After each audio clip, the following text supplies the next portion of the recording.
Juízes capítulo 18, verso 1, diz que naquela época não havia rei em Israel e a tribo de Dan estava procurando um local onde se estabelecer, porque ainda não tinha recebido herança entre as tribos de Israel. Olha aí, Dan não tinha recebido herança ainda, não estava estabelecida ainda, ficava aqui e lá, né? Então, eles enviaram 5 guerreiros, desde Zorá e Estaol, para espionarem a terra e explorar a terra. E estes homens representavam todo o clã da tribo de Dan. E aí eles chegaram à região de Efraim, né, a região montanhosa de Efraim, chegaram à casa de Mica, e aí diz ele no versículo 3, né, diz que eles, chegando lá perto da casa de Mica, eles reconheceram esse jovem levita, que aparece como anônimo, né, o nome, não aparece o nome dele aqui. Eles reconheceram por quê? Eles se conheciam? Não. A questão é que Dan não tinha um local fixo e provavelmente estava muito misturado com Judá. A linguagem, o dialeto é diferente. Aqui você vê claramente que há uma diferença entre o povo do norte e o povo do sul. E não, isso foi sempre, gente, sempre. Na época de Jesus você vai ver, quando fala-se assim, Simão Pedro, né? Você fala como ele. Não é questão que Jesus tinha um dialeto, uma expressão muito espiritual, muito diferente do povo. É que lá no norte, na Galileia, essa parte lá de cima, tinha um dialeto, uma expressão diferente. E o que acontece é que eles reconheceram esse rapaz, perguntaram: o que você está fazendo aqui? Quem trouxe você para cá? Por que você está aqui? Esse rapaz vai e diz: não, eu sou lá da tribo de... Eu vim atrás de uma casa, o Mica me acolheu, agora eu sou sacerdote dele e tudo e tal. Aí eles disseram assim: ô Mica, vê aí se a nossa viagem é abençoada por Deus ou não.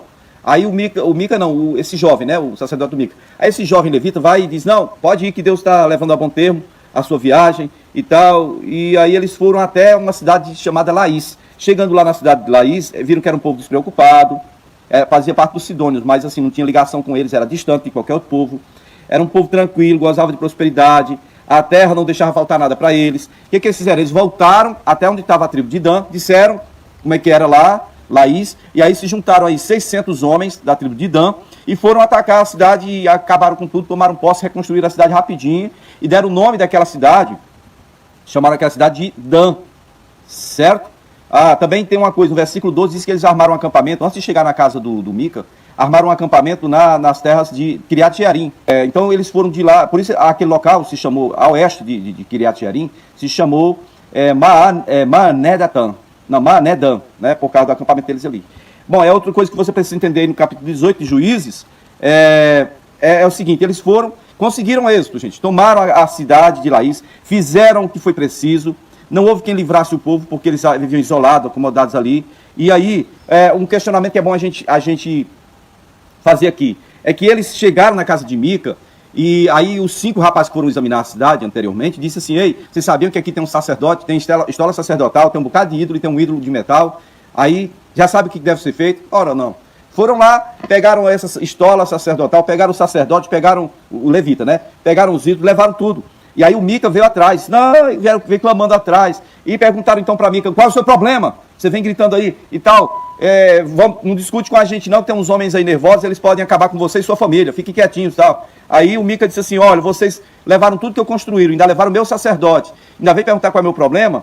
Aí eles viram que não dava, Mica viu que não dava para encarar 600 homens fortes, foi embora chorando de novo para casa, e eles partiram para Laís, chegaram lá, tomaram a cidade e tal, e aí foi estabelecido em Laís, grave esse nome, Laís. Depois esse nome passou a ser chamado de Dan, essa cidade passou a ser chamada de Dan, porque eles tomaram a cidade e lá ficou fixo o culto aos ídolos. Agora vem o que é pior, grava na sua cabeça, olha o que é pior, por favor, olha o pior. Olha o versículo 29 de Juízes 18, deram àquela cidade o nome de Dan, em memória de seus antepassados. Olha o versículo 30, eles levaram para si o ídolo e Jonatas, filho de Gerson, neto de Moisés. Aqui aparece o nome do levita. O cara era levita, filho de um levita, né? Olha, Jonatas, filho de quem? Filho de Gerson. E Gerson teve então uma esposa judia, só pode ter sido. Esse Jonatas aqui, filho de Gerson. Gerson teve uma mulher judia, porque ele habitava na tribo era do clã de Judá. Então, Gerson, filho de Moisés, teve uma mulher judia.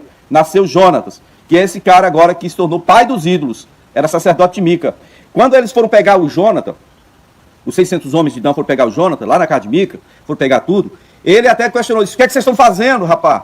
Aí, ó, os homens disseram: calado, não é muito melhor para você ser sacerdote de uma tribo inteira em Israel do que ser sacerdote de uma famíliazinha? calado. Ele aceitou, disse, não, vamos embora então. Ei, versículo 30 diz que esse cara é neto de Moisés. Olha aí. E os seus filhos foram sacerdotes da tribo de Dan, até que o povo foi para o exílio. Você imagine se tivessem achado o corpo de Moisés, tá? Olha aí. Aí, versículo 31 diz que ficaram com o ídolo feito por Mica durante todo o tempo em que o santuário de Deus esteve em Siló. Fica claro para você que nesses 80 anos do Eude, juiz de Israel, a contínua esculhambação que está acontecendo, foi o período em que foi estabelecido a idolatria. E não se engane, esse tipo de coisa é estabelecido na época de paz, na época de guerra não. Aqui era a época de paz, 80 anos de paz. Está aí, paz e prosperidade. Na paz e prosperidade ninguém busca Deus, na paz e prosperidade ninguém busca saber dos preceitos do Senhor. Agora um neto de Moisés se torna pai dos ídolos e começa um culto idólatra na parte norte da terra da promessa. E aí, enquanto no centro, ali estava Siló, tabernáculo do Senhor. Cadê? O que estava vendo? Que esse povo estava desviado de Deus desse jeito? Não queria saber da palavra de Deus, dos princípios de Deus. Aí está o problema. Começou com uma necessidade, aí eu vou sair daqui de Judá, eu vou procurar uma casa. Foi lá, se tornou-se sacerdote de ídolos na casa de Mica, agora é sacerdote, ele e os filhos dele, sacerdotes de ídolos de toda a tribo de Dan. Olha como é progressivo o mal. Parece o corona, né, gente? Começa aqui, vai embora, vai embora. É desse jeito. Você vai ver só como o problema é sério. Porque se um neto de Moisés está enfiado num negócio desse, você imagina como é que estava o povão. Se um neto de Moisés não sabe de nada da lei do Senhor, você imagine o povão como é que está. Se um neto de Moisés chega a fazer vamos dizer assim, sacerdote Baal, quando Moisés foi o homem maior aí na história, não tem ninguém maior do que ele, em intimidade com Deus, falava boca a boca com o Senhor. E aí o que acontece é uma coisa extraordinariamente ruim, terrível. Vai procurar em Juízes capítulo 19, Juízes 19, e vai acontecer aí na narrativa, se você ler, algo semelhante ao que aconteceu em Gênesis também 19. Grave esses capítulos. Gênesis 19 foi a destruição de Sodoma e Gomorra por causa do pecado daquela gente, né? E aqui em Juízes 19 acontece, se você for ler o texto, é muito extenso, eu não vou ler todo, mas começando no versículo 1, diz mais uma vez que naquela época não havia rei em Israel. Só faltou completar. Cada um fazia o que achava melhor, não é? 3 ou 4 vezes nós vamos ver aí essa expressão era muito comum. Cada um fazia o que achava melhor, no caso mais correto, né? O caso do Mica foi esse, tá bom?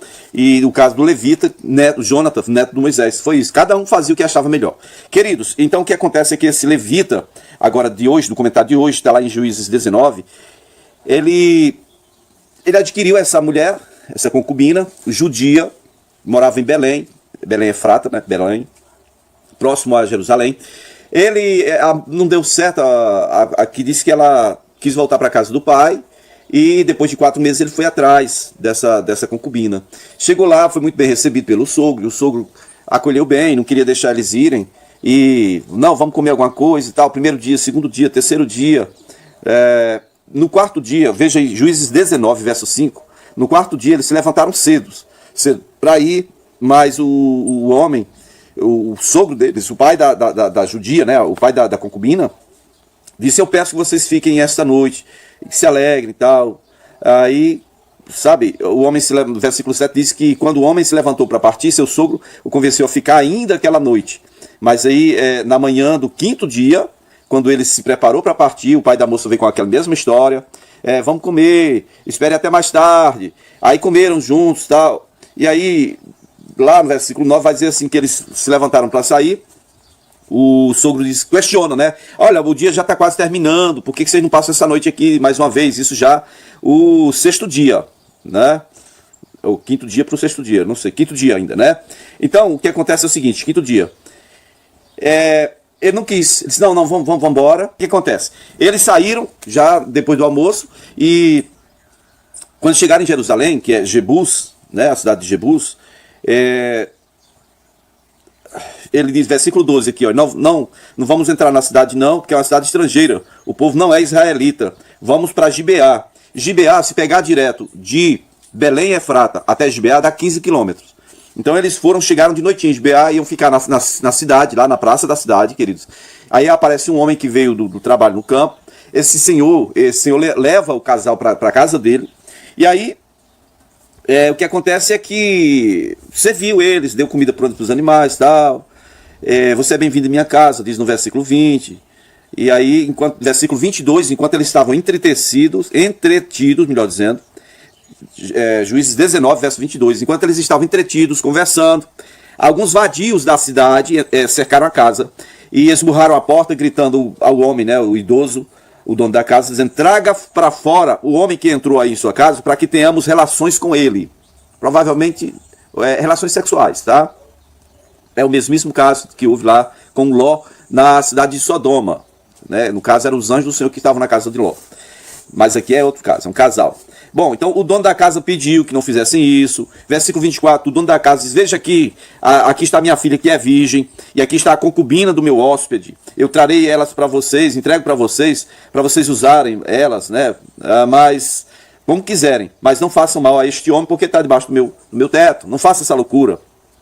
Aí versículo 25 diz que os homens não quiseram conversa, não quiseram ouvir o ancião, o dono da casa, né? O anfitrião. Então, o levita, porque viu que os homens não queriam dar ouvidos ao dono da casa, o levita mandou a sua concubina para fora. Tipo, vai para fora você. Mandou a concubina para fora. E eles, esses homens malignos, eles vadios, né? Eles violentaram essa mulher, eles estupraram essa mulher a noite toda, abusaram dela. Ao alvorecer, deixaram ela lá e ela veio, já ao romper do dia, ela voltou para casa, caiu junto à porta, né? Bem, já próximo à porta da casa onde estava o levita, né? O esposo dela. E ficou ali até clarear o dia. E quando ele chegou, ele foi sair, que falou com ela, não teve resposta, tocou nela, viu que ela estava morta. A concubina estava morta. Então, o que acontece? Ele levou o corpo dela para a casa dele, chegou lá, ele pegou uma faca, esquartejou o corpo em 12 pedaços, mandou um para cada tribo, né, para cada região, e disse: olha aí, narrou, né? Ele narrou o que foi que aconteceu lá em Gibeá, terra dos benjamitas. E aí acontece a convocação do primeiro concílio de guerra, que foi feito lá perto, em Mispá, né, perto de Gibeá, um pouco para cima, perto de Siló, tudo ali perto. Então os benjamitas souberam disso aí, e aí já ficaram meio cabreiro, e eu quero que você leve em conta que quem está governando Israel nesse momento é um benjamita. Udi é benjamita do grupo dos canhotos, né, os caras que lutavam bem e que atiravam uma funda, uma pedra, num fio de cabelo, não erravam. Então o que acontece é o seguinte: eles foram até esse concílio e o povo levantou-se como um só. Eles disseram: não, vamos resolver isso. O que nós vamos fazer contra Gibeá, uma vez que eles fizeram isso com esse homem, né? Aí versículo 11 de Juízes 20 diz que todos os israelitas se juntaram, se uniram como se fosse um homem contra a cidade. Aí as tribos de Israel enviaram homens de todas as tribos, tal. Chegaram lá em Gibeá e disseram assim: olha, nós queremos que vocês entreguem esses canalhas que fizeram isso, para que os matemos e eliminemos esse mal de Israel. Sabe qual foi a resposta dos benjamitas? Sabe qual é o problema, queridos? Quando a pessoa se sente: eu sou autoridade aqui,